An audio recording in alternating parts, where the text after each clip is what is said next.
Vámonos a Washington, D.C., donde se encuentra nuestro compañero Ariel Mutsazos. Ariel, Washington está en toque de queda. Washington está en toque de queda. Buenas noches a ti y al auditorio de NIS. Desde las 6 de la tarde locales, 5 de la tarde en México, y hasta las 5 de la mañana en México, 6 de la mañana locales, por los disturbios que se vivieron hoy aquí, pero también porque en distintas zonas de Washington hubo amenazas de bomba y la policía y las fuerzas de seguridad desactivaron 2 artefactos explosivos, uno de ellos en la sede del Partido Republicano. Esta noche ya está Washington en calma. En la mayoría de las calles pues no hay gente caminando, no hay automóviles, vehículos circulando, pero en las inmediaciones del Capitolio, en la explanada justo enfrente del Capitolio, ahí todavía hay algunos manifestantes que están contenidos por la policía, pero a quienes no le han aplicado el toque de queda de manera rigurosa, y en lugar de arrestarlos o de desalojarlos por la fuerza, simplemente los tienen ahí contenidos, Denise, pero en general las cosas están ya en calma aquí en Washington. Importante lo que dices, Ariel, porque se quejan en Estados Unidos de que pues aparentemente no se preparó la policía para estas manifestaciones y que ha tenido un comportamiento muy tímido respecto a lo que vimos cuando llegaron los manifestantes de Black Lives Matter a manifestarse a Washington y que fueron recibidos por Guardia Nacional, por escenas de un despliegue impresionante. Muchas críticas de cómo pudo ocurrir lo que ocurrió hoy en el Capitolio. Sí, por un lado solamente se tenía un permiso para manifestarse en la parte de atrás del jardín de la Casa Blanca, la parte contigua al jardín de la Casa Blanca, en la elipse, para un máximo de 30,000 personas. Llegaron ahí mucho menos, unos cuantos miles de personas al meeting con Trump, pero no se esperaba que se fueran al Capitolio. Eso en descargo un poco de las críticas. Pero por otro lado, Denise, la verdad es que ha habido pocos arrestos para el tamaño de lo que ocurrió aquí en Washington. Ha habido 30 arrestados hasta hace una hora. El parte policial indica 30 arrestados que han roto el toque de queda y 16 más arrestados previamente. O sea, 46. Hay por lo menos 46 arrestos hasta estas horas y hay 4 muertos, como ya lo has indicado, pero 46 arrestos en eventos como estos que interrumpieron una sesión solemne del Congreso de Estados Unidos, una sesión constitucional de certificación de los resultados presidenciales, con todo el cariz que eso le da a la irrupción de esta turba, sí. Y con todo lo que ello conlleva en términos de los objetivos, pues es poco. En ese sentido, yo creo que la policía y las autoridades tendrán varias cosas que explicar en las próximas horas y días. Te agradezco mucho. Gracias, Ariel. ¿Algo más que informar? ¿Hay algo de última hora o estamos? Buenas noches. Buenas noches. Buenas noches, Ariel, con esto. Y también están con nosotros los analistas Rafael Fernández de Castro y Javier Tello, con quienes estuvimos, con ellos hicimos la transmisión en noviembre del día de las elecciones y por supuesto estuvimos siguiendo sus puntos de vista los días subsecuentes. Una elección que no termina, en Estados Unidos suelen terminar las elecciones el día de la elección. Esta ha sido francamente distinta, así es que les agradezco a ambos que estén con nosotros. Gracias, y te doy la palabra, Rafael, un primer comentario sobre lo que vivimos hoy, que no tiene precedente, hay que decirlo. Así es, Denise, y yo agregaría a eso que lo que debió haber sido una fiesta de la democracia, porque hoy se inauguraba la 127 legislatura en Estados Unidos, se convirtió en un acto vandálico en el que hubo 4 personas muertas, algo terrible para la imagen, para la democracia de Estados Unidos. ¿Qué pasó? Es muy sencillo, Denise. Quien juega con fuego se quema, y Donald Trump ha estado jugando con fuego. Lo platicábamos justamente desde el día anterior a la elección, que entonces sí Washington estaba tapiado si habría violencia o no. La violencia llegó hoy, desgraciadamente. Un presidente Trump que bien lo dijo, Biden ha estado incitando a sus correligionarios a esto. Ha insistido que le robaron la elección cuando ha sido clarísimo después de 60 demandas que hizo Trump, ninguna fue válida porque la elección fue muy cuidada en Estados Unidos. Pero algo muy importante, Denise, es que sí hoy hay una importante inferencia, una inflexión.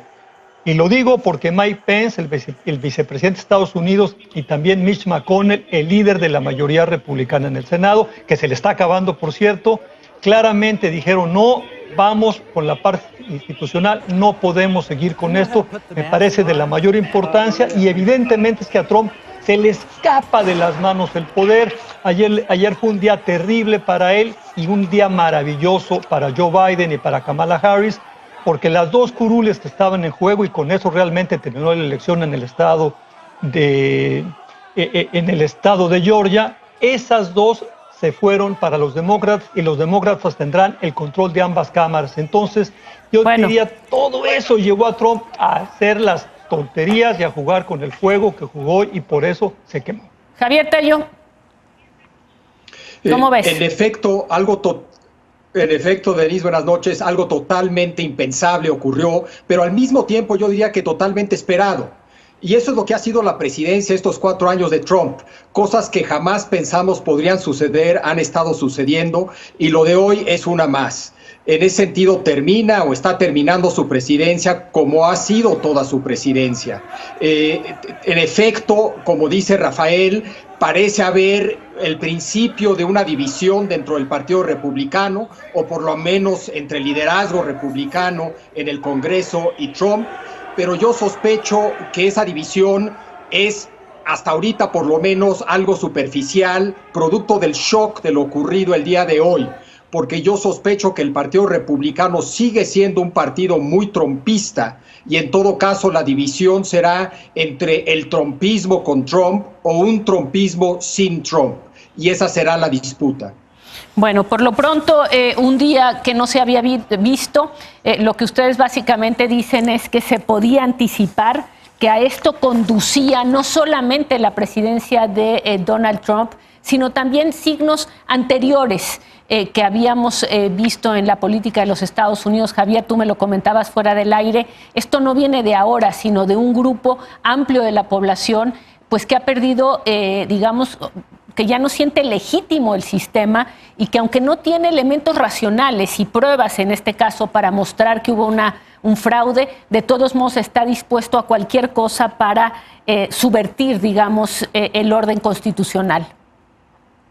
En efecto, yo creo que como han argumentado varios analistas estadounidenses, el sistema político estadounidense viene en una cierta decadencia que arranca, digamos, desde los 80s, y esa decadencia ha ido generando una creciente frustración, un creciente desencanto entre la población. Es parte de lo que explica precisamente el triunfo electoral de Trump en 2016 y precisamente creo ese desencanto que se suma a la polarización fomentada por Trump a lo largo de sus 4 años es lo que permite que suceda algo como lo que vimos el día de hoy.